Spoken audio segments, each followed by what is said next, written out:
Drone peledak Rusia terekam menghantam dan menghanguskan kendaraan Humvee Ukraina di Kursk. Rekamannya beredar di Telegram pada Jumat 6 September 2024. Dalam keterangan unggahan disebutkan inilah momen penghancuran Humvee NATO untuk angkatan bersenjata Ukraina di wilayah Kursk.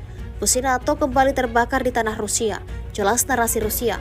Ledakan dahsyat akibat dari drone mengubah Humvee menjadi tumpukan logam yang terbakar. Peralatan NATO tidak menyelamatkan tentara Ukraina. Di tanah Rusia, peralatan itu hanya ditakdirkan untuk terbakar, jelas militer Rusia. Rekamannya pun menuai berbagai komentar dari warganet.